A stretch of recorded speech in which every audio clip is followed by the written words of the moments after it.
ವಂದೇ ಗುರು ಪರಂಪರಾಂ ವಂದೇ ಗುರು ಪರಂಪರಾಂ ಜಗದಾದಿ ಜಗದ್ಗುರು ಅದ್ವೈತ ಸಾರ್ವಭೌಮ ಸಿದ್ಧಾರೂಢರನ್ನ ನೂರು ಮನಗಳಲ್ಲಿ ಸ್ಥಾಪಿಸಿಕೊಂಡು ದೀರ್ಘವದ್ದನ್ನ ಪ್ರಣಾಮಗಳನ್ನು ಸಲ್ಲಿಸಿ ಹಾಗೂ ತಮ್ಮೆಲ್ಲರ ಶುದ್ಧ ಹೃದಯದಲ್ಲಿ ಬೆಳಗ್ತಕ್ಕಂತ ಪರಾತ್ಪರ ಶಿವನಿಗೆ ದೀರ್ಘದಂಡವತ್ ನಮನಗಳನ್ನು ಸಲ್ಲಿಸಿ ಪುಣ್ಯಾತ್ಮರೇ ಶರಣೀಯರೇ,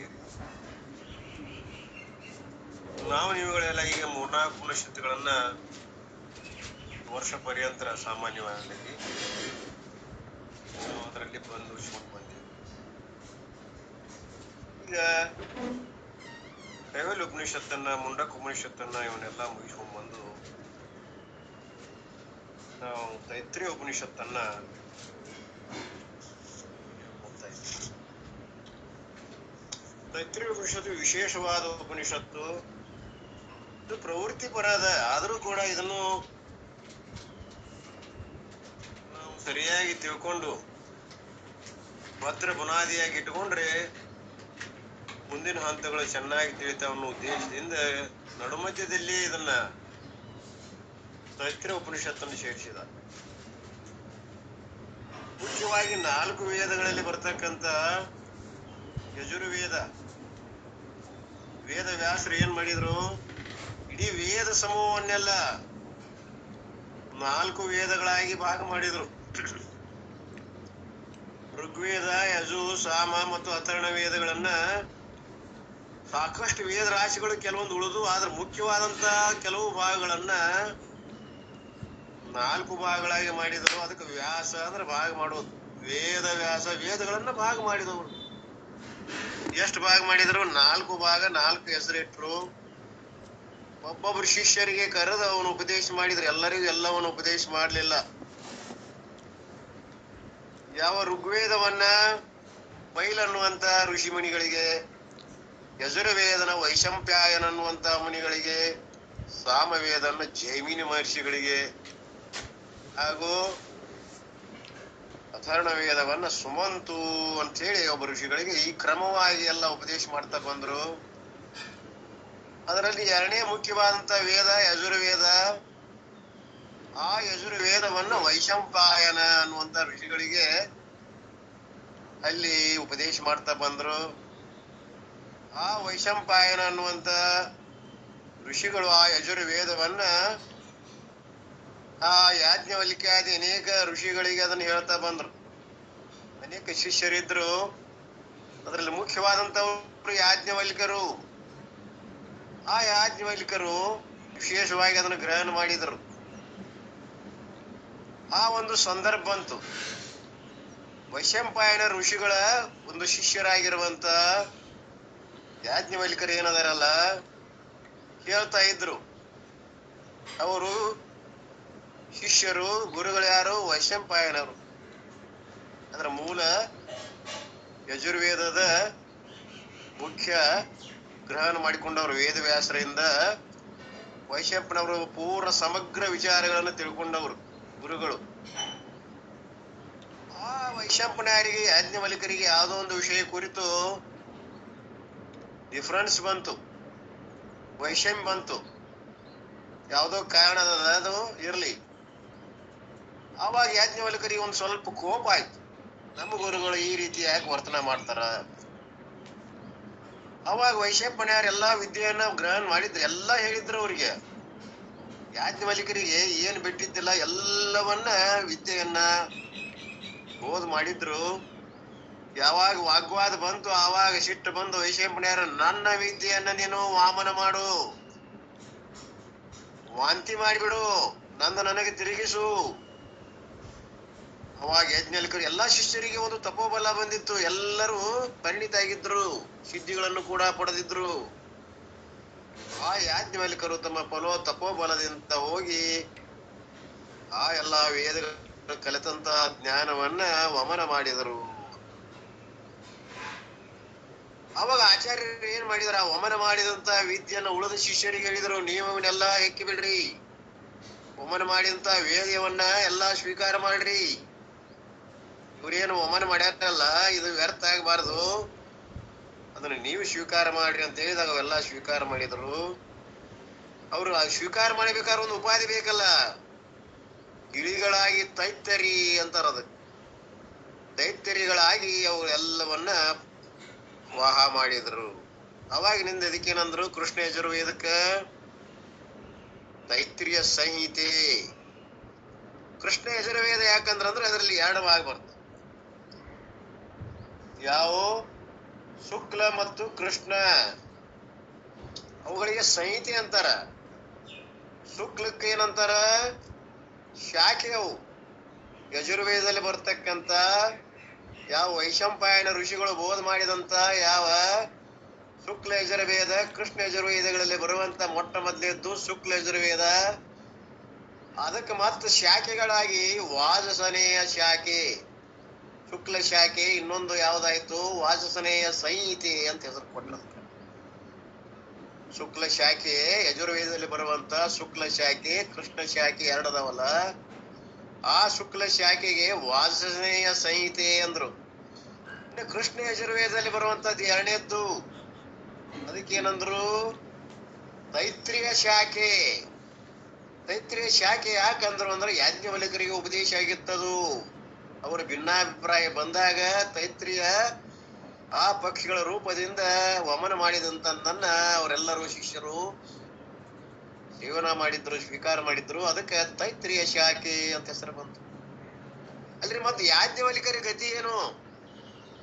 ಅವ್ರ ಹಂಗ ಉಳಿದ್ರೇನು ಇಲ್ಲ. ಅವ್ರಿಗೆ ಸಿಟ್ಟು ಬಂದಿತ್ತಲ್ಲ, ಹೋಗಿ ಸೂರ್ಯೋಪಾಸನೆಯನ್ನ ಮಾಡ್ತಾರ ಅವರು. ಈ ಯಾವ ವಿದ್ಯೆಯನ್ನ ಪಡಿಬೇಕಲ್ಲ. ಕೃಷ್ಣ ಯಜುರ್ವೇದ ಸಂಪೂರ್ಣವನ್ನ ವಾಮನ ಮಾಡಿದ್ರು, ಅದನ್ನ ಉಳಿದು ಶಿಷ್ಯರು ಪಾನ್ ಮಾಡಿದ್ರು. ಇವ್ರಿಗಿಲ್ದಂಗಾಯ್ತು.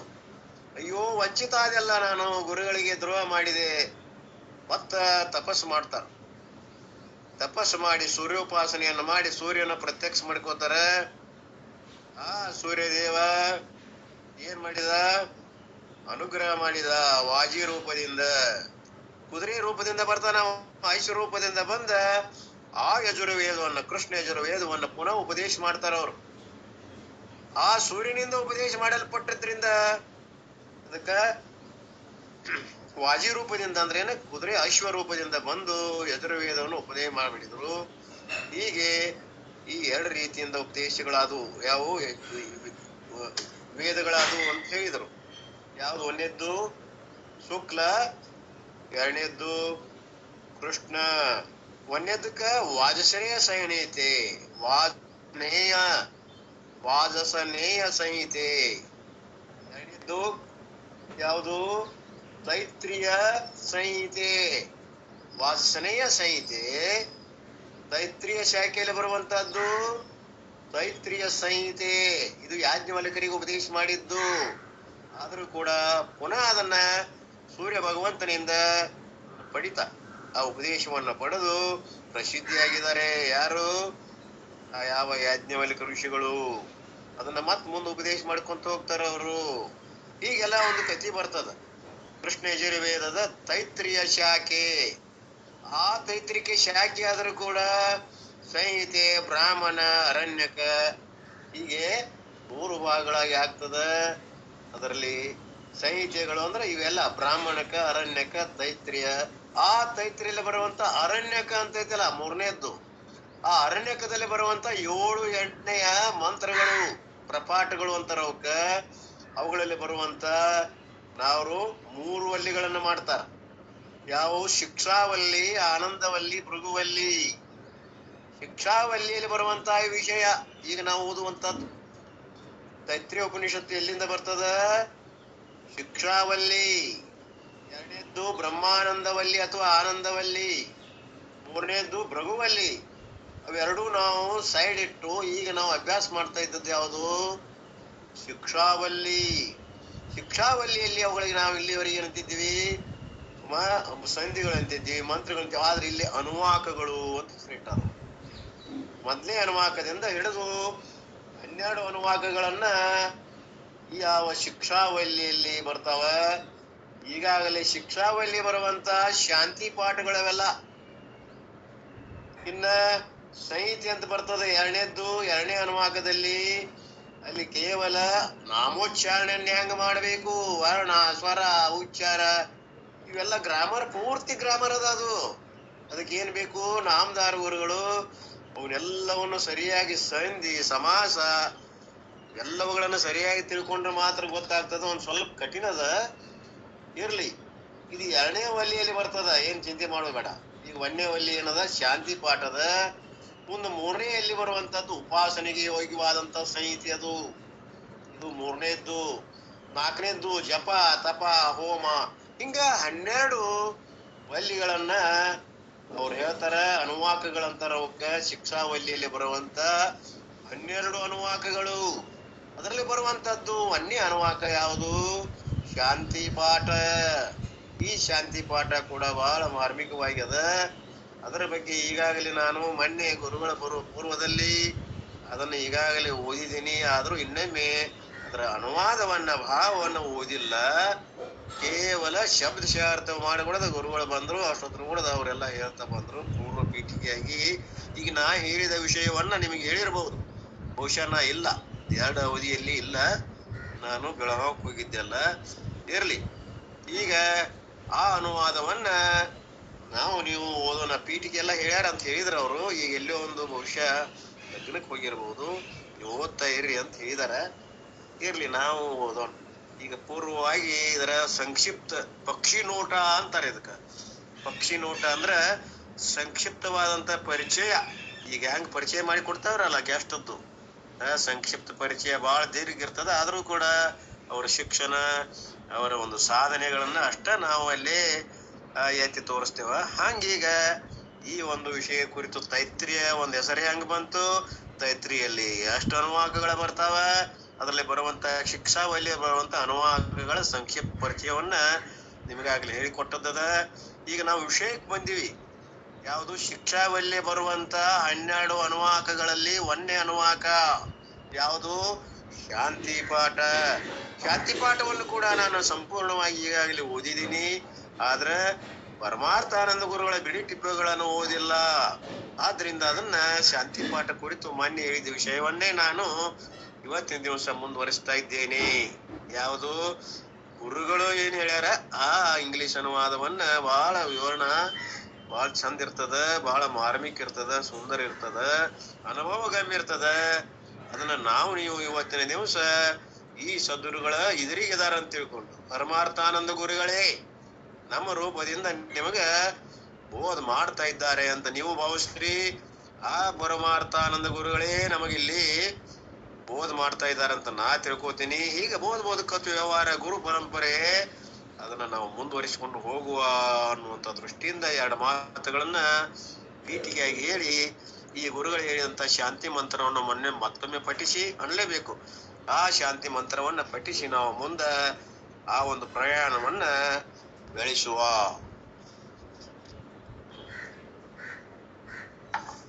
ಶಿಕ್ಷಾವಲ್ಲಿ ಇದಕ್ಕೆ ಏನಂತಾರೆ, ಇನ್ನೊಂದು ಶಬ್ದ ಅಂದ್ರ ಅಪರ ಬ್ರಹ್ಮ ವಿದ್ಯೆ. ಈಗಾಗಲೇ ಐತಿ, ಇದು ಪ್ರವೃತ್ತಿ ಪರದ ಅಂತ ಹೇಳಿದ. ಇರ್ಲಿ, ಈ ಅಪರ ಬ್ರಹ್ಮ ವಿದ್ಯೆಯನ್ನು ಕುರಿತು ಶಾಂತಿ ಪಾಠವನ್ನು ಅವ್ರು ಕೊಟ್ಟಾರ. ಆ ಶಾಂತಿ ಪಾಠವನ್ನ ನಾನು ಅಂತ ಇದ್ದೀನಿ. ಯಾರು ಬೇಕಾದ್ರೆ ರೆಕಾರ್ಡ್ ಮಾಡ್ಕೊಳ್ರಿ. ಇದನ್ನ ನಾನು ಕೇಳಿದ್ದದ, ಆ ದಾಟಿ ಮೂಲಕವಾಗಿ ಕೇಳಿದ ದಾಟಿಯನ್ನೇ ನಾವು ನಿಮಗೆ ಹೇಳ್ತಾ ಇದ್ದೇವೆ. ಕಲ್ಕೊಳ್ಳೋರು ಇದನ್ನ ಕಲ್ಕೊಳ್ರಿ. ಓಂ ಸಹನಾವವತು ಸಹನೌ ಭುನಕ್ತು ಸವೀರ್ಯಂ ಕರವಾವಹೈ ತೇಜಸ್ವಿನಾವಧೀತಮಸ್ತು ಮಾ ವಿದ್ವಿಷಾವಹೈ. ಓಂ ಶಾಂತಿ ಶಾಂತಿ ಶಾಂತಿ. ಅರ್ಥಾತ್ ಈ ಮಂತ್ರಗಳನ್ನ ತಪ್ಪಬಾರದು, ಶಬ್ದಶಃ ಅವುಗಳ ಅರ್ಥ ಗಾಂಭೀರ್ಯವನ್ನ ಕೆಡಿಸಬಾರದು ಅಂತ ಸರಿಯಾಗಿ ಉಚ್ಚಾರ ಮಾಡ್ರಿ. ಅದನ್ನ ಕಲಿಸ್ತಾರೆ ಈಗ 2ನೇ ಅನುವಾಕದಲ್ಲಿ. ಇರ್ಲಿ, ಈಗ ಅದನ್ನ ನಾನು ಅಂತ ಇದ್ದೀನಿ. ಓಂ ಶಾಂತಿ ಪಾಠ. ಓಂ ಶಂ ನೋ ಮಿತ್ರಶ್ಚ ವರುಣ ಶಂ ನೋ ಭತ್ವರ್ಯಮಾ ಶಂ ನ ಇಂದ್ರೋ ಬೃಹಸ್ಪತಿ ಶಂ ನೋ ವಿಷ್ಣುರುಕ್ರಮಃ ನಮೋ ಬ್ರಹ್ಮಣೇ ನಮಸ್ತೆ ವಾಯೋ ತ್ವಮೇವ ಪ್ರತ್ಯಕ್ಷಂ ಬ್ರಹ್ಮಾಸಿ ತ್ವಮೇವ ಪ್ರತ್ಯಕ್ಷಂ ಬ್ರಹ್ಮ ವದಿಷ್ಯಾಮಿ ಋತಂ ವದಿಷ್ಯಾಮಿ ಸತ್ಯಂ ವದಿಷ್ಯಾಮಿ ತನ್ಮಾಮವತು ತದ್ಭಕ್ತಾರಮವತೋ ಅವತು ಮಾಂ ಅವತು ವಕ್ತಾರಂ. ಓಂ ಶಾಂತಿ ಶಾಂತಿ ಶಾಂತಿ.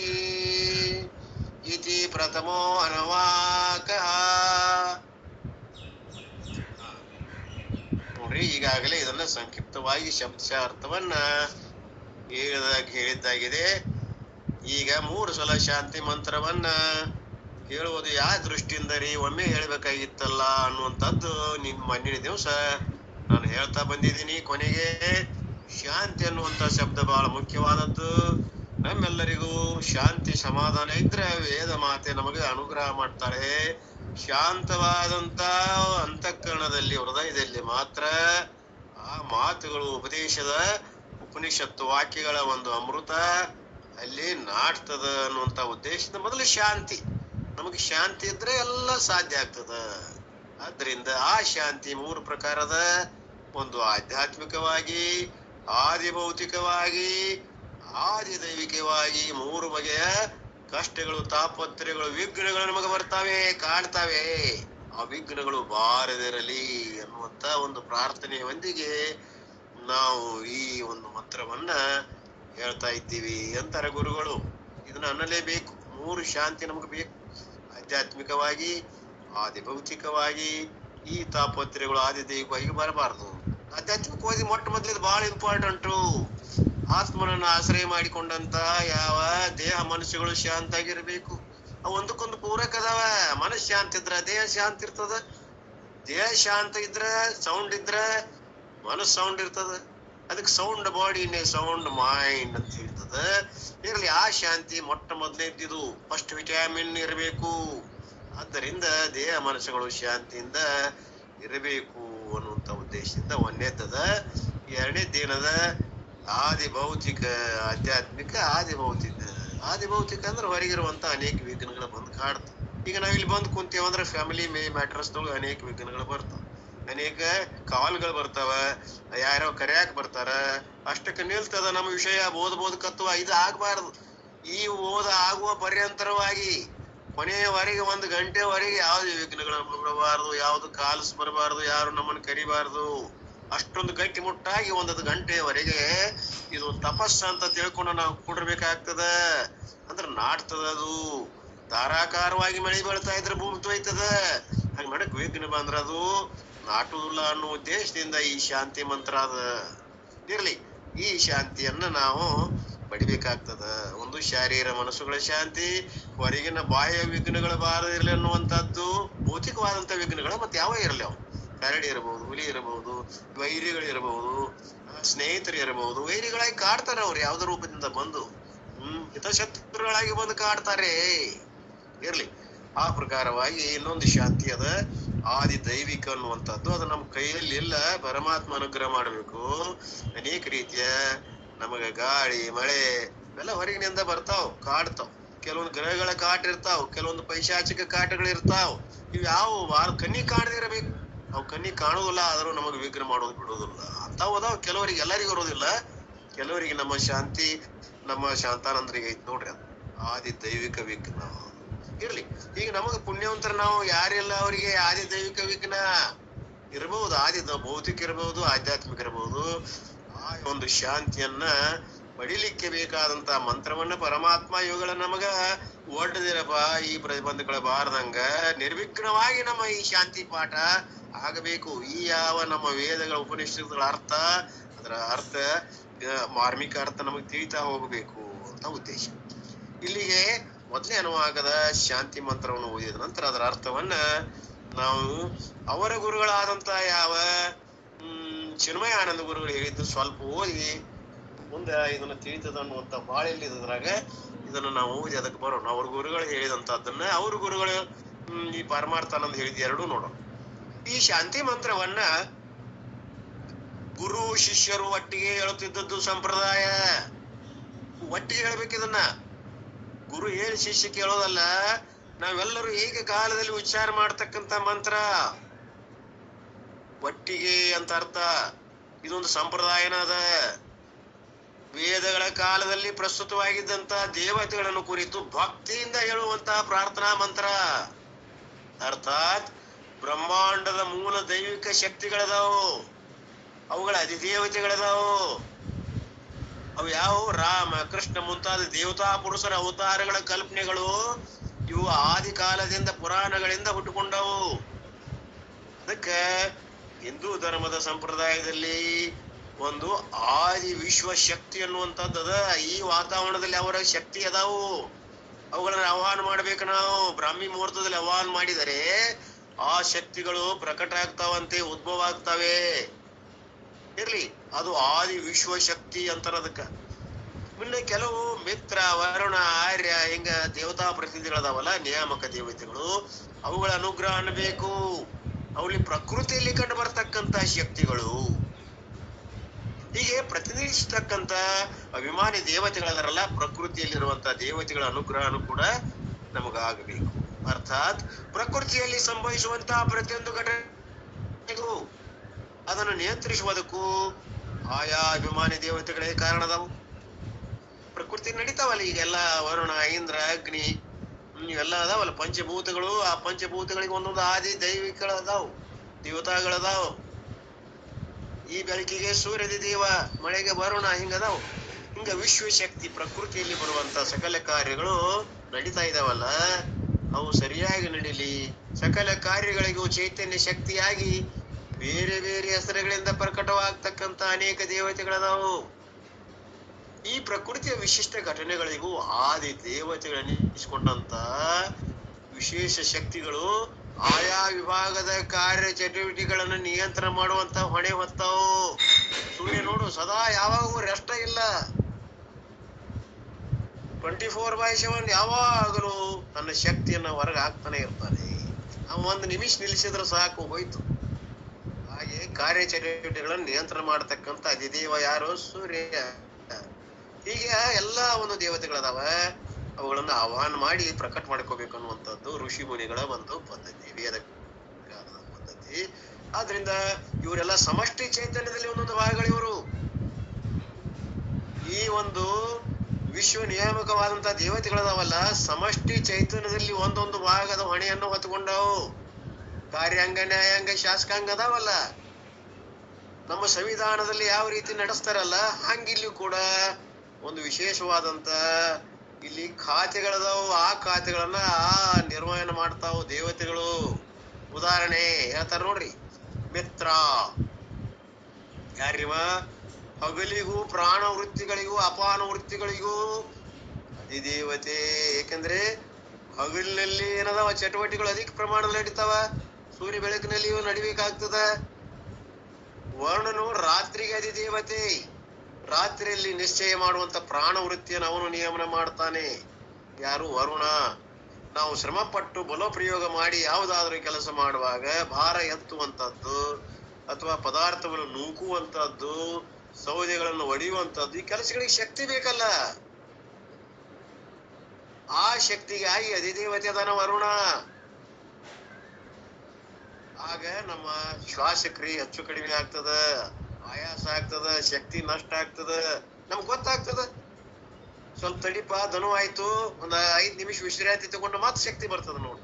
ಹಂಗ ನಮ್ಮ ಉಚ್ಛ್ವಾಸ ನಿಶ್ವಾಸ ಕ್ರಿಯೆನೂ ಕೂಡ ಹೆಚ್ಚಾಗಿ ಜೋರ್ ದೀರ್ಘ ಉಸಿರು ಬಿಟ್ಕೊಳ್ಳಿ ಆಯಾಸ ಆಗ್ತದ. ಆಯಾಸ ಕಡಿಮೆ ಆದದ್ದು ಗೊತ್ತಾಗ್ತದ. ಇದು ಗಮನಕ್ಕೆ ಬರ್ತದ. ನಮ್ಮ ಶಕ್ತಿ ನಮ್ಮಲ್ಲಿ ಮುಂದಿದ್ದು ಗೊತ್ತಾಗ್ತದ, ಶಕ್ತಿ ಪುನಃ ಮತ್ತು ಅದು ಬರುವಂತದ್ದು ಗೊತ್ತಾಗ್ತದ. ಶಕ್ತಿ ಹೋದಾಗ ಏನಕ್ಕ ದೇಹ ಕುಸಿತದ, ನಿಶ್ಚಿತ ಆಗ್ತದ. ಹಾಗೆ ಇಲ್ಲಿ ಆರ್ಯಮನು ಅಂದ್ರೆ ನೆಕ್ಸ್ಟ್ ಸೂರ್ಯ, ಕಣ್ಣುಗಳಿಗೆ ವಿಮಾನ ದೇವತೆ, ಸಕಲ ತೇಜಸ್ಸು ಶಕ್ತಿಗೆ ಮೂಲ ದೇವತೆ ಅವ. ವಿಶ್ವ ಚೈತನ್ಯದ ಒಂದು ಭಾಗ ಇದು ಸೂರ್ಯನ ಮೂಲಕ ಪ್ರಕಟ ಆಗೈತಿ. ಸೂರ್ಯನು ಅಧಿದೇವ, ಅವ ದೇವ, ಅವ ಬ್ರಹ್ಮ ಅಂತೀವ. ಅದಕ್ಕೆ ಅವಾಗ ಬೆಳಕು, ಶಾಖ ಇವೆಲ್ಲವುಗಳನ್ನು ನಮ್ಮ ಜೀವ ಶಕ್ತಿಗೆ ಆರ್ಯಮ ಅನ್ನುವಂಥದ್ದು ಈ ದೇವತೆ ಅದ. ಅದಕ್ಕ ಈ ಶಾಖ ಮತ್ತು ನಮ್ಮ ಜೀವ ಶಕ್ತಿಯನ್ನ ಬೆಳಕನ್ನ ಕೊಡುವಂತ ಅಧಿದೇವತೆ ಆರ್ಯಮ ಸೂರ್ಯ. ಸೂರ್ಯನಿಲ್ಲದಿದ್ದರೆ, ಬೆಳಕಿನ ತತ್ವ ಇಲ್ಲದಿದ್ದರೆ ಕಣ್ ಕಾಣ್ತದನು? ಕಾಣೋದಿಲ್ಲ. ಅದು ಲೋಕ ದೇವತೆ. ಅದು ಕಣ್ ಕಾಣಬೇಕಾಗಿತ್ತು ಅಂದ್ರ ಅದು ಬೇಕಾಗ್ತದ. ಸೂರ್ಯದ ಅಧಿದೇವತೆ ಅದ ಬೆಳಕಿಗೆ. ಕಣ್ಣುಗಳು ಬೆಳಕಿನ ಮಾಧ್ಯಮದಲ್ಲಿ ಮಾತ್ರ ತಮ್ಮ ಕೆಲಸವನ್ನ ಮಾಡ್ತಾವ. ಇನ್ನ ದೂರದರ್ಶಕದಿಂದ ನೋಡ್ತೇವಲ್ಲ, ದೂರದರ್ಶಕ ಯಂತ್ರರಲ್ಲಿ, ಸೂಕ್ಷ್ಮ ದರ್ಶಕ ಯಂತ್ರರಲ್ಲಿ ಕತ್ತರಿ ಕೋಣೆಯೊಳಗೆ ಕೆಲಸ ಮಾಡ್ತಾವಲ್ಲವು ಇಲ್ಲ. ಎಲ್ಲಕ್ಕೂ ಆಕರೆ ಯಾವ್ದು? ಬೆಳಕು. ಅದಕ್ಕೆ ಯಾವ್ದು ಬೇಕು? ಸೂರ್ಯನು ಅಧಿದೇವತೆ. ಅವ ಕಣಿಗೂ ಕೂಡ ಅಧಿದೇವತೆ ಆಗಿದಾನ ಅಂತ ಹೇಳ್ಬೇಕಾಗಿದೆ. ಲೋಕಕ್ಕೆ ಅಷ್ಟ ಅಲ್ಲ, ನಮ್ಮ ಕಣಿಗೆ ಅಧಿದೇವತೆ ಸೂರ್ಯ. ಇದು ಸಂಬಂಧಿಸದ, ವೈಜ್ಞಾನಿಕದ ಅಂತ ಹೇಳ್ತಾರ. ಅಭಿಮಾನಿ ದೇವತೆಗಳ ಕಲ್ಪನೆ ವಿಚಾರ ಅರಿತವರಿಗೆ, ಈ ಕಲ್ಪನೆ ಯಾರಿಗೆ ಆಗೈತು ಅವರಿಗೆ ಇಂದ್ರನು ಬಲವನ್ನು ಪ್ರತಿನಿಧಿಸುವ ದೇವತೆ. ಇಂದ್ರ ಬಲ ಕೊಡ್ಬೇಕು ಇವಾಗೆಲ್ಲ. ಮುಖ್ಯ ದೇವತೆ ಅವ. ನಿಯಾಮತ ದೇವತೆಗಳಿಗೆ ಒಬ್ಬ ಹೆಡ್ ಅದಾನಲ್ಲ, ಅವ ಇಂದ್ರ. ಅವನು ಇದನ್ನು ಬೇಕಲ್ಲ, ನಮಗ ಬಲ ಬೇಕಲ್ಲ. ಹಂಗ ಇದು ದೈಹಿಕ ಬಲವು ಇಂತಹದೇ ಒಂದು ಅಂಗದಿಂದ ಪ್ರಕಟವಾಗುವುದೆಂದು ನಾವು ನಿರ್ಣಯಕ್ಕೆ ಕಷ್ಟವಾದ್ರು. ಯಾವ ಬಲ ಅದರಿ ನಮ್ಮ ಇಂದ್ರಿಯ? ಯಾವ ದೇಹದಲ್ಲಿ ಯಾವ ಬಲ ಅದ? ಕಣ್ಣಿಗೊಂದು ಬಲ ಅದ, ಕಿವಿಗೊಂದು ಬಲ ಅದ, ಕಾಲಿಗದ, ಕೈಗದ. ಆ ಬಲ ಎಲ್ಲಿ ಪ್ರಕಟ ಆಕೈತಿ ಅನ್ನೋದು ಗೊತ್ತಿಲ್ಲ. ಕೆಲಸ ಮಾಡುವಾಗ ಆಯಾ ಭಾಗಗಳಿಂದ ಪ್ರಕಟ ಆಗ್ತೈತಿ ಅದ ಬಲ. ಅದಕ್ಕೆ ಮೂಲ ಅಧಿದೇವತೆ ಯಾರು? ಇಂದ್ರ. ಬಲ ಪ್ರದರ್ಶನ ಮಾಡ್ತೀವಲ್ಲ ನಾವೆಲ್ಲ, ಕೈಯಿಂದ ಪ್ರಕಟ ಮಾಡುವ ಕೈ ಶಕ್ತಿ ಬರ್ತದ. ಆದ್ರಿಂದ ಇಂದ್ರ ಕೈಗಳಿಗೂ ದೇವತಾತ್ಮ.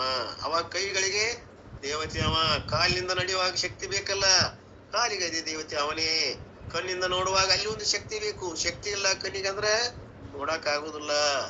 ಕಿವಿಯಲ್ಲಿ ಶಕ್ತಿ ಇಲ್ಲ ಅಂದ್ರ ಕೇಳಕ್ ಆಗುದಿಲ್ಲ. ಇವೆಲ್ಲಗಳಿಗೂ ಇಂದ್ರ ಬಲ ಕೊಡಬೇಕು.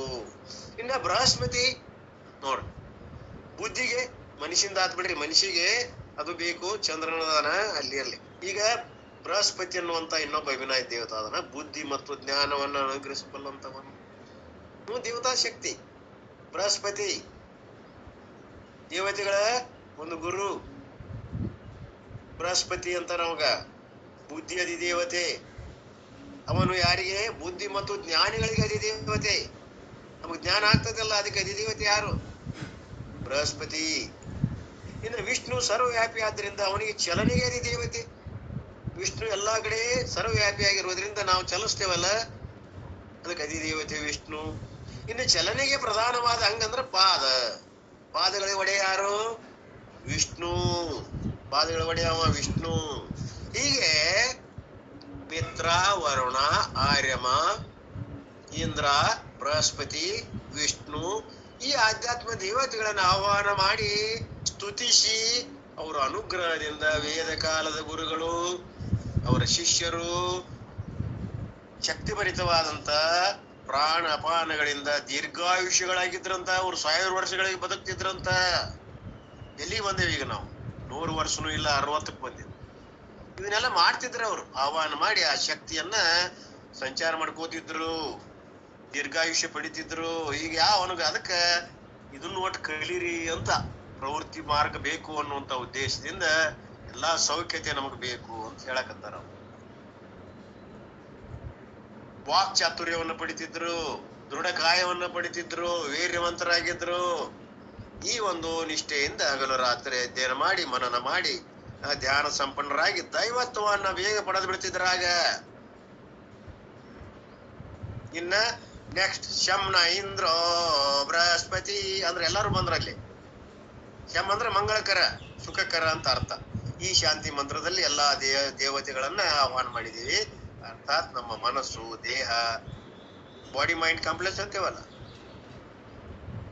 ನಮ್ಮ ದೇಹ, ಇಂದ್ರಿಯ ಮತ್ತು ಮನಸ್ಸು, BMC ಬಾಡಿ ಮೈಂಡ್ ಕಾಂಪ್ಲೆಕ್ಸ್. ಈ ಒಂದು ಅಂಗಗಳು ನಮ್ಮ ಸರಿಯಾಗಿ ಉಳಿಬೇಕು. ದೇಹನೂ ಸರಿ ಇರಬೇಕು, ಮನಸ್ಸು ಸರಿ ಇರಬೇಕು, ಮತ್ತ ಇಂದ್ರಿಯಗಳು ಸರಿ ಇರಬೇಕು. ಅದಕ್ಕೆ ಬಾಡಿ ಮೈಂಡ್ ಕಾಂಪ್ಲೆಕ್ಸ್ ಅದಾವಲ್ಲಿ. ಈ 3 ಸೌಖ್ಯವಾಗಿ ಶಾಂತವಾಗಿರ್ಬೇಕಾಗಿತ್ತು ಅಂದ್ರ ಆಯಾ ದೇವತೆಗಳ ಆಹ್ವಾನ ಮಾಡಿ ಆ ಶಕ್ತಿಯನ್ನ ಪಡೀರಿ ಅನ್ನುವಂಥದ್ದು ಈ ಶಾಂತಿ ಮಂತ್ರದ ತಾತ್ಪರ್ಯ ಉದ್ದೇಶ. ನಮ್ಮ ದೇಹದ ಅಂಗಾಂಗಗಳಿಗೆ ದೇವತಾತ್ಮರು ಇರುವನ್ನು ಕುರಿತು ಸ್ತೋತ್ರ ಮಾಡಿ ಅವರ ಅನುಗ್ರಹದಿಂದ ನಮ್ಮ ಅಂಗಾಂಗಗಳು ಬಲಿಷ್ಠವಾಗಿ ದೇಹದಾಢ್ಯತೆಯಾಗಿ ನಮಗೆ ಸುಖವನ್ನು ಸದಾ ಕೊಡ್ತಾ ಇರಲಿ ಎಂದು ಪ್ರಾರ್ಥನಾ ಮಾಡಿದೆ. ಅರ್ಥಾತ್ ಶಾಸ್ತ್ರಗಳ ತಾತ್ವಿಕ ಪ್ರವಚನಗಳನ್ನ, ಈಗೇನು ಪ್ರವಚನ ಹೇಳ್ತಾರಲ್ಲ ಗುರುಗಳು, ಅವುಗಳನ್ನು ಶ್ರವಣ ಮಾಡ್ಲಿಕ್ಕೆ ಬೇಕಾದಂತ ಒಂದು ಶಕ್ತಿ, ಬಲ, ಸಾಮರ್ಥ್ಯ ಬೇಕು. ಅವುಗಳನ್ನು ಅರ್ಥೈಸಿಕೊಂಡು ಪ್ರಯೋಜನ ಪಡಿಬೇಕಾಗಿತ್ತು ಅಂದ್ರ ನಮ್ಮ ಅಂಗಾಂಗಗಳ ಸೌಷ್ಠವ, ಇಂದ್ರಿಯಗಳ ಪಟುತ್ವ ಇವು ಬೇಕಲ್ಲವೇ? ಇವು ಅಗತ್ಯ ಅದಾವಲ್ಲ. ಆದ್ದರಿಂದ ನಮಗ ದೃಢ ಶರೀರ, ಸ್ಥಿರವಾದಂತ ಮನಸ್ಸು ಇವು ಇದ್ರಲ್ಲವೇ ನಾವು ಶಾಸ್ತ್ರ ಅರಿಯುವುದು. ಹೊಸ ಹೊಸ ವಿಚಾರಗಳ ಮೌಲ್ಯಗಳ ಸಾಧನೆಗೆ, ಅನುಷ್ಠಾನಕ್ಕ ಪ್ರಯತ್ನ ಮಾಡಕ್ ಬರ್ತೈತಿ. ಇಂದ್ರಿಯಗಳ ಪಟುತ್ವನೂ ಇಲ್ಲ, ಅಂಗಾಂಗಗಳ ಸೌಖ್ಯನೂ ಇಲ್ಲ, ನಮ್ಮ ಮನಸ್ಸು ಸರಿಯಾಗಿ ವರ್ಕ್ ಮಾಡ್ತಾ ಇಲ್ಲ ಅಂದ್ರೆ ಹೆಂಗ್ ಸಾಧ್ಯ ಆಗ್ತದ್ರಿ ಅಂತಾರ ಅವರು. ಅನುಷ್ಠಾನಕ್ಕೆ ಬೇಕಾದಂತ ವ್ಯವಸ್ಥೆ, ಯೋಗ್ಯತೆಯನ್ನ ಮೊದಲು ಪ್ರಾಪ್ತ ಮಾಡ್ಕೋರಿ. BMC ಸರಿಯಾಗಿ ಇಟ್ಕೊಳ್ರಿ. ಒಂದು ಕ್ಷಣ ಈ ಮಂತ್ರದ ಅರ್ಥವನ್ನ ಮರೆತು ಇದನ್ನ ಬಿಡ್ರು. ನಾವು ಮಂತ್ರ ಬಿಡ್ರಿ, ಒಂದ್ ಸ್ವಲ್ಪ ವಿಚಾರ ಮಾಡ್ರಿ ಅಂತಾರ. ಇಲ್ದ್ರಿ ಏನಾಕೈತ್ರಿ ಗುರುಗಳ? ಹಾಗಾರ ನೋಡ್ರಿ, ಹಂಗಾರ ಇದಿಲ್ಲ ಅಂದ್ರೆ ಏನಾಗೈತಿ ಹೊರಗ? ಸುತ್ತಮುತ್ತಲಿರುವ ಈಗಿನ ದುಸ್ಥಿತಿಯನ್ನ ನೋಡ್ರಿ. ಎಲ್ಲಿ ನೋಡಿದ್ರು ಅಶಾಂತಿ, ಬಡತನ, ರೋಗ, ಅಕಾಲ, ಮೃತ್ಯು, ಮರಣ ತಾಂಡವವಾಡುತ್ತಿವೆ.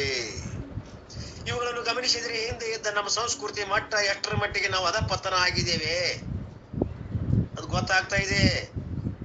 ನಮ್ಮ ಪೂರ್ವಿಕರು ಹೆಂಗಿದ್ರ ಮೊದಲ, ನಾವ್ ಹೆಂಗದೇವಿ, ಯಾವ ಸ್ಥಿತಿಯಲ್ಲಿ ಇದೀವಿ ಈಗ ನೋಡ್ರಿ. ಯುದ್ಧ ಮಹಾಯುದ್ಧ ಚಾಲು ಆತಿ, ಬೆಳಗಾದ್ರೆ ಚಾಲೂನ ಅದ. ಏನ್ ನೋಡ್ರಿ ಹಿಂಸಾ ಏನು? 28 ಅಮಾಯಕರನ್ನ ಬಂದು ಗುಂಡ ಹಾಕಿ ಹೋದ್ರು. ಇದು ಸಂಸ್ಕೃತಿಯ? ನಮ್ಮ ವೇದದಲ್ಲಿ ಇದನ್ನ ಹೇಳಿದ. ಶಾಂತಿ ಇದೆಯಾ ಜನರಲ್ಲಿ? ಸಮಾಧಾನ ಇಲ್ಲ. ಸಿಕ್ಕಲ್ಲಿ ಗುಂಡು ಹೊಡೆಯುದು, ಸಿಕ್ಕಲ್ಲಿ ಎಲ್ಲ ಹಿಂಸಾ ಮಾಡುದು, ಕೊಲ್ಲುದು. ಎಲ್ಲಿ ನೋಡ್ತೇಲಿ ಮೂಡುವಲ್ಲಿ ಮುಳುಗುವಲ್ಲಿ ಮೋಹಾಂಧತೆ, ಕ್ರೋಧಾಂಧತೆ, ಧರ್ಮಾಂಧತೆ. ಎಲ್ಲಿದ ಶಾಂತಿ? ದೇಶದಲ್ಲಿದೆಯೋ? ಯಾರಲ್ಲಿದೆ? ನಮ್ಮ ಮನೆಗಳನ್ನು ಹುಡುಕಿ ನೋಡಿದರೆ ಶಾಂತಿ ಅನ್ನುವಂಥದ್ದು ಇಲ್ಲ. ಬೆಳಗಾದ್ರೆ ಎಲ್ಲ ಯುದ್ಧ, ಮಹಾಯುದ್ಧ. ಮನುಷ್ಯ ಶಾಂತ ಉಳಿತದ? ದೇಶ ಶಾಂತಿ ಇದ್ರೆ ನಾವೆಲ್ಲರೂ ಶಾಂತ, ನಾವೆಲ್ಲರೂ ಶಾಂತಿ ಇದ್ರೆ ದೇಹ ಮನಸ್ಸುಗಳು ಶಾಂತಿ ಇರ್ತಾವ. ದೇಹದ ಪರಿಸ್ಥಿತಿ ಅಲ್ಲೋಲ ಕಲ್ಲೋಲ. ಯಾವ ಗಳಿಗೆ ಇಲ್ಲಿ ಅನುಭವ ಬೀಳ್ತದೆ, ಎಲ್ಲಿ ಏನಾಗ್ತದ ಗೊತ್ತಿಲ್ಲ. ಎಷ್ಟು ನಾವು ಭದ್ರತೆಯನ್ನ ಒದಗಿಸಿದ್ರು ಮೋದಿ ಅವರು ಇನ್ನೂ ಏನೋ ಒಂದು ಅಶಾಂತಿ ಕಾಡ್ತಾ ಇದೆ. ಎಷ್ಟು ಸಾಯ್ತಾವು, ಎಷ್ಟು ಉಳಿತಾವು. ಇರ್ಲಿ, ಇಂತ ಒಂದು ಪರಿಸ್ಥಿತಿಯನ್ನ ನೋಡ್ರಿ. ಯಾಕೆ ಬಂದದ ಇದು? ಶಾಂತಿ, ಬಡತನ, ರೋಗ, ಅಕಾಲ, ಮೃತ್ಯು, ಮರಣ, ಯುದ್ಧ, ಮಹಾಯುದ್ಧಗಳು ಯಾಕೆ ಬರ್ತಾವ? ಎಷ್ಟರ ಮಟ್ಟಿಗೆ ಅಧಪತನ ಆಗಿ ಅನ್ನೋದು ಇವ್ ಹೇಳಕತ್ತಾವ ನೋಡ್ರಿ ಅಂತಾರ ಅವ್ರು. ಕರೀನದ ಈಗ ಹಿಂದೆ ಯಾವಾಗ ಹೇಳಿದ್ದು ಚಿನ್ಮಯಾನಂದರು. ಅದಕ್ಕೆ ಯಾಕಂದರೆ ಆಧ್ಯಾತ್ಮಿಕ ಸಾಂಸ್ಕೃತಿಕ ಸಂಪತ್ತನ್ನ ನಾವು ತಿರಸ್ಕರಿಸಿ ಈ ಪತನಕ್ಕೆ ಬಂದೇವಿ. ಎಲ್ಲರಲ್ಲಿ ಶಾಂತಿ ಇದ್ರೆ ಯಾಕಾಗ್ತದ? ಶಾಂತಿ ಅಸ್ತ್ರನೇ ಇಲ್ಲ. ಅಣುವಸ್ತ್ರಗಳನ್ನ, ಯಾಂತ್ರಿಕ ಅಸ್ತ್ರಗಳನ್ನ, time bomb, guns, hydrogen bomb, ಯೂರೋಜನ್ ಬಾಂಬ್ ಇವೆಲ್ಲ ಹಿಡ್ಕೊಂಡು ಕುಂತೀವಿ ನಾವು. ಯಾವಾಗ ನಾಶ ಬರ್ತದೆ ಹೇಳಕ್ ಬರುದಿಲ್ಲ. ಇದು ಶಾಂತಿನ? ಆದ್ದರಿಂದ ಇಂಥ ಪರಿಸ್ಥಿತಿ ಬಂದದಲ್ಲ. ಯಾಕೆ ಬಂದದ ನೋಡ್ರಿ. ವೇದ ಮಾತನ್ನ ಮರ್ತೇವಿ. ದೇಹ ನೆಮ್ಮದಿಯ ಮನಸ್ಸುಗಳಿದ್ರೆ ಮನುಷ್ಯ ಸಮಾಜದಲ್ಲಿ ಸುಖವಾಗಿ ಬಾಳಬಲ್ಲ. ಅದಾವ ಶಾಂತಿ ದೇಹ ಮತ್ತು ಮನಸ್ಸುಗಳು. ನಾವು ಶಾಂತಿ ಇದ್ರೆ ಬಾಳಿ ಇತರರಿಗೂ ಸುಖ ಶಾಂತಿಗಳನ್ನು ಒದಗಿಸಬಲ್ಲೆವು. ನಮ್ಮ ಮನೆಯಲ್ಲಿರುವಂತ ಇತರಿಗಳು ಅವು ಶಾಂತಿ ಇರ್ತಾವ. ನಾವು ಶಾಂತಿ ಇದ್ರ ಮನೆಯೊಳಗೆ ಎಲ್ಲರೂ ಶಾಂತಿ ಇರ್ತಾರ. ಮನೆಗಳ ಶಾಂತಿ ಇದ್ರೆ ಊರು ಸಮಾಜ ಶಾಂತಿ ಇರ್ತದ, ಸಮಾಜ ಶಾಂತಿ ಇರ್ತದ. ಸಮಾಜ ಎಲ್ಲಾ ಊರುಗಳು ಎಲ್ಲ ಯಾವ ರಾಜ್ಯ ಎಲ್ಲ ಶಾಂತಿ ಇದ್ರ ಇಡೀ ದೇಶ ಶಾಂತಿ ಇದೆ. ಈಗ ಶಾಂತಿ ಅದನ ದೇಶಕ್ಕ. ಯಾವ ಪಾಕಿಸ್ತಾನಕ್ಕೆ ಶಾಂತಿ ಅದನೋ, ಇಂಡಿಯಾಕ್ ಶಾಂತಿ ಅದನೋ, ಈ ಶಾಂತಿಯನ್ನ ಕದಲ್ತಕ್ಕಂತ ದುಷ್ಟ ಶಕ್ತಿಗಳು ಪ್ರವೇಶ ಆಗ್ಯಾವ. ಅವ್ರು ಶರಿ ಬಡದು ನಾವು ಶಾಂತಿ ಪಡಿಬೇಕಾಗ್ಯದ. ಎಂತಾದ್ ನೋಡ್ರಿ ಕರ್ಮ. ನಾವು ಆರಾಮ್ ಇರ್ಬೇಕು ಕೊಡವಲ್ರು ಪರಿಕೀರ್. ಏನ್ ಅವ್ರಿಗೆ ಅನ್ಯಾಯ ಮಾಡಿದೇವ್ ನಾವು? ನಮ್ಮ ಆಕ್ರಮಣ ತಗೊಂಡು ನಮ್ ಪಿಯೋಕಿ ತಗೊಂಡು ನಮಗ ವಿರುದ್ಧ ಬಂದಾರ. ಇರ್ಲಿಪ್ಪ ತಗೊಂಡಾರ ಆರಾಮ್ ಇರ್ತಾರನ? ಅದು ಇಲ್ಲ. ದಿನ ಬೆಳಗಾದ್ರ ಅನಾಮಾಯಕರನ್ನ ದಾರಿಲಿ ಹೋಗವ್ರ 106 ಮಂದಿ ಕೊಲ್ಲಕತ್ತಾರ ನೋಡ್ರಿ. ಬಾಂಬೆದೊಳಗ ಹೋಟೆಲ್ದೊಳಗ 180 ಮಂದಿ ಗುಂಡು ಹೋಗೋದು ದಡ ದಡ ದಡ. ಪಾಪ ಏನ್ ಮಾಡಿದ್ದು? ಪಲ್ಗಾಮ್ದೊಳಗ ಹೋಗಿ ಅವು ಯಾತ್ರಿಕ ಸಂತೋಷದಿಂದ ನಲಿಯಾಕ್ ಹೋಗಿದ್ದು ಗಂಡ ಹೆಂಡತಿ. 7 ದಿವಸ ಆಗೈತಿ ಒಬ್ಬ ಹೋಗಿ ಪಾಪ ಹೆಂಡತಿ ಕರ್ಕೊಂಡು ಹೋಗ್ಯಾನ ಹನಿಮೂನಕ್. ಆ ಪತ್ನಿ ಇದ್ರೆ ಗಂಡನ ಗುಂಡು ಹೋಗಿದ್ರು.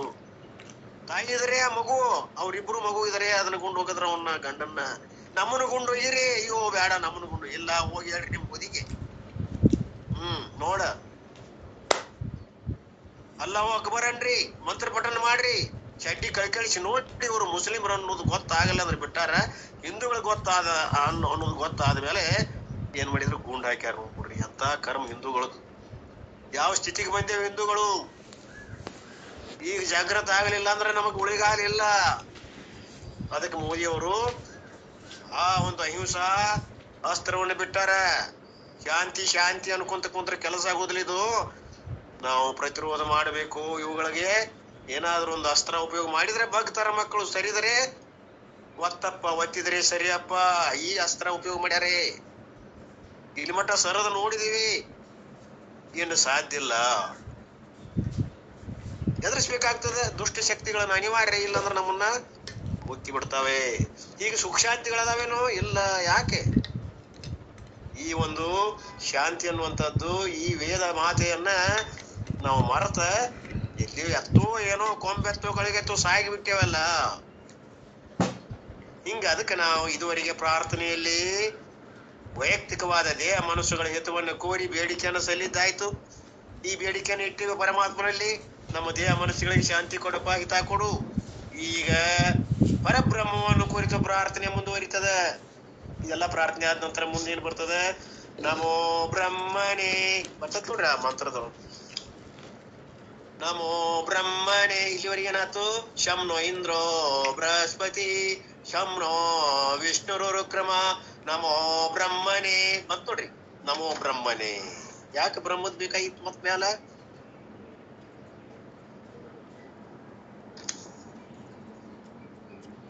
ಈಗ ಏನ್ ಬೇಕು? ಬ್ರಹ್ಮನ್ನು ಮೀರಿದಂತ ಪರಮಾರ್ಥ ವಸ್ತು ಯಾವುದು ಇಲ್ಲ.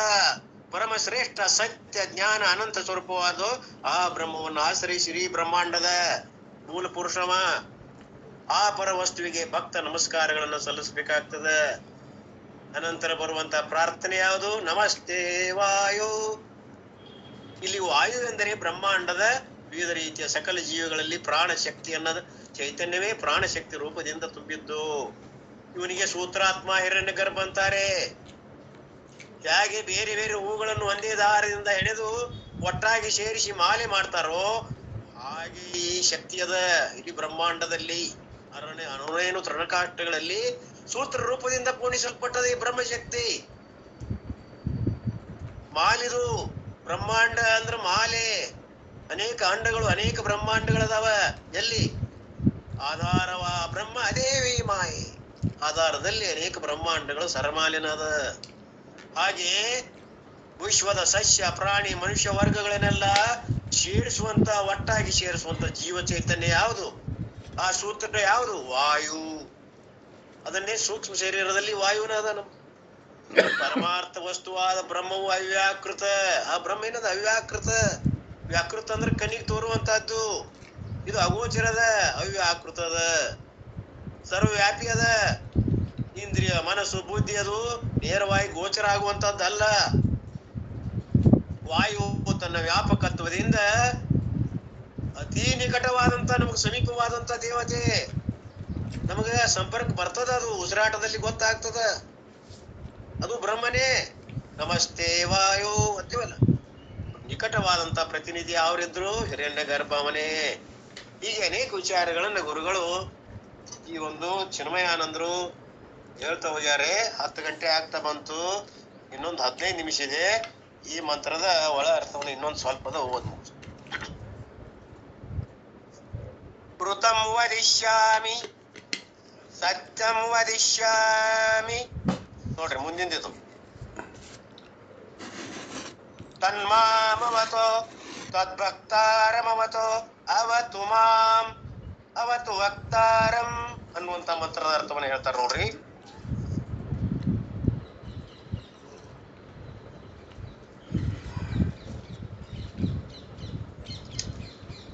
ವೈದಿಕ ಪ್ರಯೋಗದಲ್ಲಿ ಋತ ಮೋದಿಷ್ಯಾಮಿ ಅಂದ್ರ ಋತ ಎಂದರೆ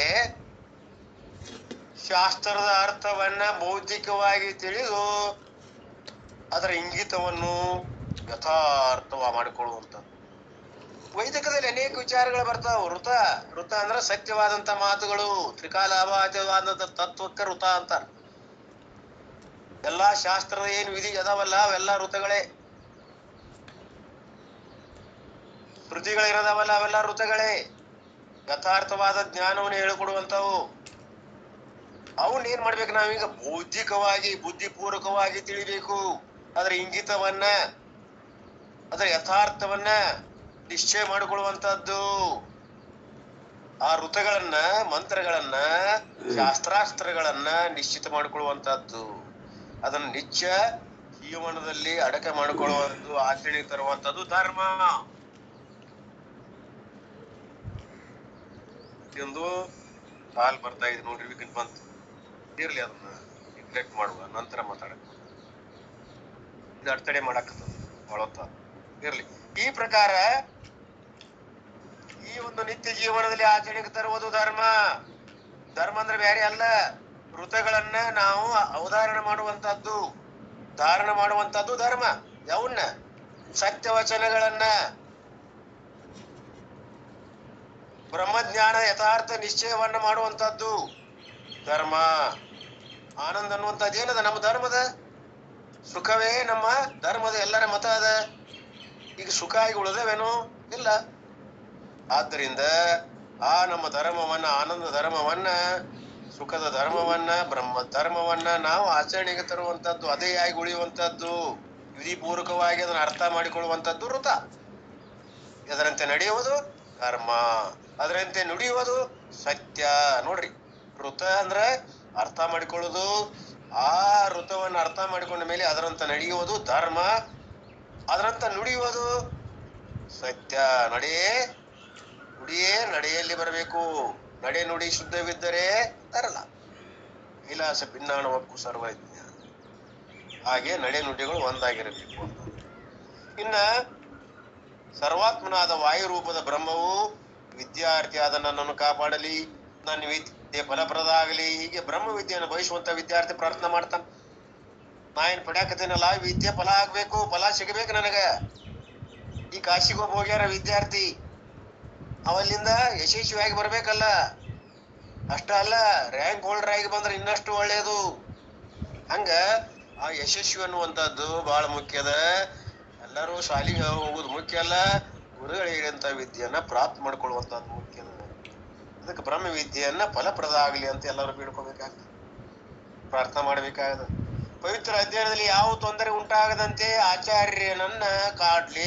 ಇದು ಆಚಾರ್ಯ ಮತ್ತು ನಮ್ಮ ವಿದ್ಯಾರ್ಥಿಗಳನ್ನ, ಆಚಾರ್ಯರನ್ನು ಕೂಡ ಶಿಷ್ಯರನ್ನು ಕೂಡ ಈ ಬ್ರಹ್ಮಾಧ್ಯಯನದಲ್ಲಿ ಯಾವ ತೊಡರುಗಳು ಬರಬಾರದು, ಕಾಪಾಡ್ಲಿ ಅಂತ ಪ್ರಾರ್ಥನೆ ಮಾಡೋದು.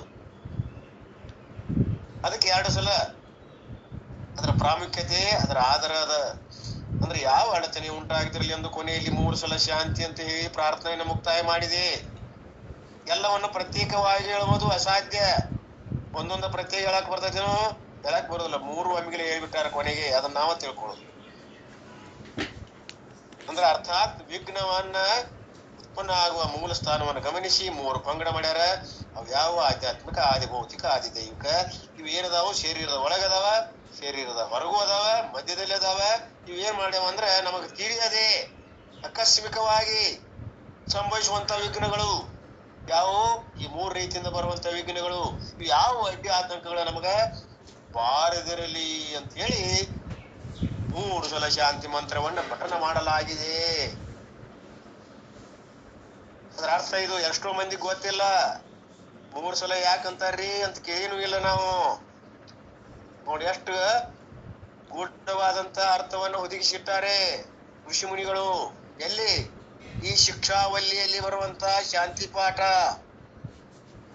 ಮೊದಲನೇ ಅನುವಾಕ, 12 ಅನುವಾಕದಲ್ಲಿ ಮೊದಲನೇ ಅನುವಾಕದಲ್ಲಿ ಬರುವಂತ ಶಾಂತಿ ಮಂತ್ರ. ಇದು ಪೂರ್ತಿ ಒಂದು ಅನುವಾಕದ, ಒಂದು ಅಧ್ಯಾಯದ.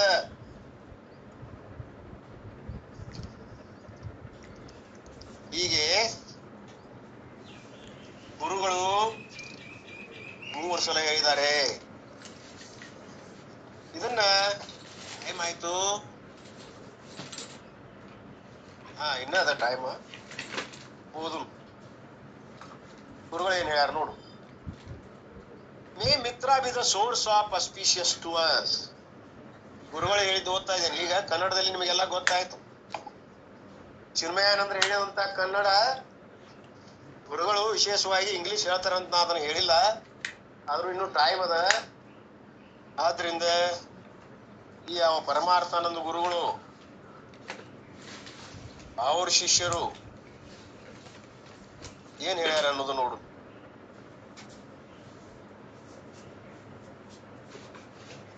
ಗುರುಗಳೇನು ಬೇರೆ ಹೇಳಿರೋದಿಲ್ಲ, ಅದನ್ನ ಶಿಷ್ಯರು ಹೇಳ್ಬೇಕಾಗ್ತದ.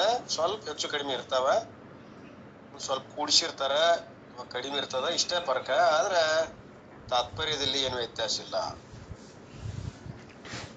ಮಿತ್ರಶ್ಯ ವರುಣ ಅವನ್ನೇ ಶಬ್ದ ನೋಡ್ರಿ, ಅದ ಬರ್ತದ ನೋಡ್ರಿ. ಈಗ ಅವರು ಅದನ್ನ ಹೇಳ್ತಾರ, ಬೇರೆ ಇಲ್ಲ. ಅದ್ರ ಓದ್ಬೇಕಾಗ್ಯದಲ್ಲ, ನಾವು ಕಡ್ಡಾಯವಾಗಿ ಓದಬೇಕು. ಇಂಗ್ಲಿಷ್ ಈಗ ಕನ್ನಡದಾಗ ಹೇಳಿದ್ದೇನಂದ್ರೆ ಕೆಲವರಿಗೆ ಇಂಗ್ಲಿಷ್ ಸ್ವಲ್ಪ ಕಠಿಣ ಆಗ್ತದ. ನಮ್ ಗುರುಗಳು ಹೇಳ್ಯಾರ ಕನ್ನಡನ ಹೆಚ್ಚು ವಾಪರ್ಸ್ರಿ ಅಂತ. ಅದಕ್ಕೆ ಮೊದಲ ಕನ್ನಡ ಒಟ್ಟು ಓದಿ ಇಂಗ್ಲಿಷ್ಗೆ ಬಂದ್ಬಿಟ್ರೆ ಪ್ರಶ್ನೆನೇ ಇಲ್ಲ. ತಿಳಿದ್ರು ಅಷ್ಟ ಎಲ್ಲರಿಗೂ ಅರ್ಥ ಆಗ್ತದ. ಸ್ವಲ್ಪ ಸಾವಕಾಶ ಹೋಗ್ರಿ ಅಂತ ಎಚ್ಚರಿಕೆನು ಕೊಟ್ಟಾರ ಗೌಡ್ರು. ಜಡಿಮಳೆ ಇದು ದಡ್ಡ ಹೊಡೆದು ಹೋಗ್ಬಿಡುದು. ಇರ್ಲಿ, ಅದಕ್ಕೆ ಕನ್ನಡದಲ್ಲಿ ಮೊದಲು ಬಂದು ಆಮೇಲೆ ಇಂಗ್ಲಿಷ್ ನಲ್ಲಿ ಬರ್ತಾ ಇದೆ. May Mitra be the source of auspicious to us. ನಮ್ಮಲ್ಲಿ ಶುಭ ಅನ್ನುವಂಥದ್ದು, ಈ ಮಿತ್ರ ಅನ್ನುವಂತ ಶಬ್ದ. May Varuna be a source of auspicious to all. May Aryatma be source of auspicious to. ಈ ಇಂದ್ರ ಅಂಡ್ ಬೃಹಸ್ಪತಿ ಎಲ್ಲ ದೇವತೆಗಳದವಲ್ಲ, ನಮಗೆ ಬಹಳ ಶುಭವನ್ನ ಕೋರ್ಲಿ, ಶುಭವನ್ನು ಉಂಟು ಮಾಡಲಿ. May Vishnu the lord of stride source of auspicious. Vishnu ಪರಮಾತ್ಮ ನಮ್ಮನ್ನು ಜೋಪಾನ ಮಾಡಾವ, ಬ್ರಹ್ಮ ಹುಟ್ಸಾವ. ಇದು ಲೌಕಿಕವಾಗಿ ಪ್ರಕೃತಿಗೆ ಅಷ್ಟೇ ಅಲ್ಲ, ವಿದ್ಯೆಗೂ ಬರ್ತದ. ವಿದ್ಯೆಯನ್ನ ಜನಿಸುವಂತ ವಿದ್ಯೆ ಬ್ರಹ್ಮ ವಿದ್ಯೆ ಅಂತ ಹೆಸರಿಟ್ಟಾರ ಇದಕ್ಕೆ. ಅದು ಬ್ರಹ್ಮನ ಕಾಪಾಡ್ತಾನ ವಿಷ್ಣು. ಆ ಬಂದಂತ ವಿದ್ಯೆಯನ್ನ ನಾವು ಮರೆಯಲಾರದೆ ಯಾವಾಗಲೂ ಅಂತಃಕರಣದಲ್ಲಿ ಉಳಿಯುವಂಗ ಮಾಡಾವ ವಿಷ್ಣು. ಇಲ್ಲಿ ಒಳಗೂ ತಗೋಬೇಕದನ್ನ. ರುದ್ರ ಕಲತ್ ಮರಿಬೇಕಂತ ಎಂಟಿದ ಆಯುಷ ಖಾಲಿ ಮಾಡ್ಬೇಕು. ಆ ಜ್ಞಾನವನ್ನ ಎಷ್ಟು ಕಲ್ತಿರ್ತೇವಲ್ಲ ಅಷ್ಟು ನಾವೇನ್ ಮಾಡ್ಬೇಕು, ಖಾಲಿ ಮಾಡಿದಾಗ ಅದು ಮತ್ತೆ ಮುಂದಿನ ನಮಗ ಜ್ಞಾನ ಆಗ್ತದ. ಅದೇ ಆಗಿ ಉಳಿ ಆಗ್ತದೆ.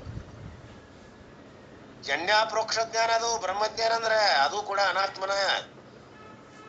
ಅದನ್ನು ಬಿಡಬೇಕು. ಗುರು ಶಿಷ್ಯರ ಬೋಧೆ, ಜಾಗರಣದ ತೋರಿಕೆ, ಇವು ಎಲ್ಲ ನಾವು ಕೈ ಬಿಟ್ಟು ಒಳಗೆ ಹೋಗ್ಬೇಕು. ಆದ್ದರಿಂದ ಅವ್ರು ಹೇಳ್ತಾರ, ಈ ಎಲ್ಲ ದೇವತೆಗಳು ಏನದಾರಲ್ಲ ಬಹಳ ಶುಭವನ್ನ ನಮಗುಂಟು ಮಾಡ್ಲಿ.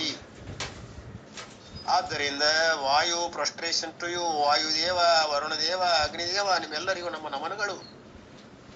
You alone are the perceptible Brahman.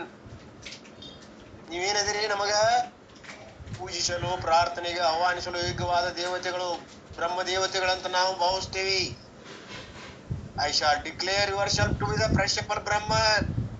ನಾವೀಗ ನೀವೇ ಬ್ರಹ್ಮ ರೂಪದಿಂದ ಸೇವಿಸ್ತಾ ಇದ್ದೀವಿ, ನೀವು ಬೇರೆ ಅಲ್ಲ. ಬ್ರಹ್ಮನ ಬಿಟ್ಟು ನೀವು ಬೇರೆ ಅಲ್ಲ. ನಾವು ನೇಮಿಸಿದಂತ ನಿಯಾಮಕ ದೇವತೆಗಳು. ಮೊದಲ ಪೂಜಾರಿ ಬೇಕಲ್ರಿ. ದೇವ್ರವ್ರ ಕೊಟ್ರು ಪೂಜಾರಿ ಅವ್ರಿಗೆ ಕೊಡ್ಲಿಲ್ಲ ಅಂತ ಹಂಗ ಇವರೆಲ್ಲ ನಾವು ಪೂಜಾರಿಗಳು. ಇವರೆಲ್ಲ ಇವ್ರನ್ನ ಹಿಡ್ಕೋಬೇಕಾಗ್ತದ. ಇವ್ರನ್ನ ಸರಿಯಾಗಿ ಇವ್ರನ್ನ ನಾವು ಪ್ರೀತಿ ಮಾಡಿಬಿಟ್ರೆ, ಇವರಿಗೆ ನಾವು ಸಂತುಷ್ಟ ಮಾಡಿಬಿಟ್ರೆ ಆ ಒಂದು ದರ್ಶನ, ದೇವತಾ ದರ್ಶನ ಸುಲಭ ಆಗ್ತದೆ. ಮೊನ್ನೆ ನಾವು ಇವ್ರಿಗೆ ಹೋಗಿದ್ದೀವಿ, ನೀಲಗಾರ್ ಅವರು, ಎಲ್ಲೇ ಕೊಲ್ಲಾಪುರ ಲಕ್ಷ್ಮೀ ದೇವಸ್ಥಾನಕ್ಕೆ. ದೊಡ್ಡ ರಹಸ್ಯ. ಅವ್ರ ಜೊತೆ ಒಬ್ರು PSI ಬಂದಿದ್ರು, ಇಬ್ರು ಪೊಲೀಸರು ಬಂದಿದ್ರು. ಅಲ್ಲೇ ಫೋನ್ ಮಾಡಿದ್ರಿ ಇವ್ರು. ಮೊದಲ ರಾಷ್ಟ್ರ ಪ್ರಶಸ್ತಿ ವಿಜೇತದಾರಲ್ಲ, ಇವರಿಗೆಲ್ಲ ಅನುವಾದ ಹಾಗೆ ಒಮ್ಮೆಗೆ ಎಲ್ಲರೂ ನಮಸ್ಕಾರ ಸಾಹೇಬ್ರು, ಒಳಗ್ ಬರ್ರಿ ಒಂದ್ ಸ್ವಲ್ಪ ವೀಕ್ನ ಸೀದಾ ಅಲ್ಲೇ ಎಲ್ಲಿಗೆ ಗರ್ಭಗುಡಿ ಒಳಗೆ ಆ ಒಂದು ಇದಕ್ಕ ಲಕ್ಷ್ಮೀ ಅಮ್ಮನ ಸಮ್ಮುಖದಲ್ಲಿ ನಮ್ ನಿಲ್ಲಿಸಿದ್ರು. ದರ್ಶನ ಮಾಡ್ರಿ. ಅಲ್ಲಿವರೆಗೆ ಎಲ್ಲ ಸ್ಟಾಪ್, ಉಳಿದ ದರ್ಶನ ಸ್ಟಾಪ್. ನೋಡ್ರಿ ಎಂತದ್ದು. ಎಲ್ಲ ಆ ಶಕ್ತಿ ಎಂತದ ಅಂತ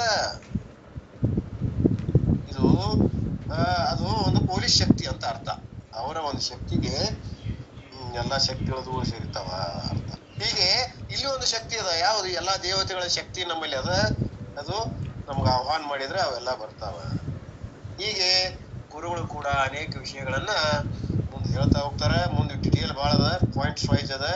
ಅದನ್ನ ನಾಳಿನ ದಿವಸ ನಾಮದಾರ ಗುರುಗಳ ಬಂದು ಸವಿಸ್ತಾರವಾಗಿ ಇದಕ್ಕಿಂತಲೂ ಹೆಚ್ಚಿನ ಒಂದು ರೂಪದಿಂದ ತಿಳಿಯುವ ಹಾಗೆ ನಾವು ಓದಿದ್ದು ಎಷ್ಟರ ಮಟ್ಟಿಗೆ ನಿಮ್ಗೆ ತಿಳಿದೈತೆ ಗೊತ್ತಿಲ್ಲ. ಹೆಚ್ಚು ಕಡಿಮೆ ಆಗಿದ್ರೆ ತಾವೆಲ್ಲ ಕ್ಷಮ ಮಾಡಬೇಕು. ಆದ್ರೂ ಕೂಡ ಅದನ್ನ ಮುಂದುವರಿಸಿಕೊಂಡು ಹೋಗುವಂತದ್ದು ಕರ್ತವ್ಯ. ನಮ್ಗೆ ಈಗಾಗಲೇ ಮಾಳಿ ಗುರುಗಳು ಹೆಸರಿಟ್ಬಿಟ್ರೆ ಎಕ್ಸ್ಟ್ರಾ ಪ್ಲೇಯ ತಕ್ಷಣ ಇಲ್ಲಿ ರೆಡಿ ಇರಬೇಕು.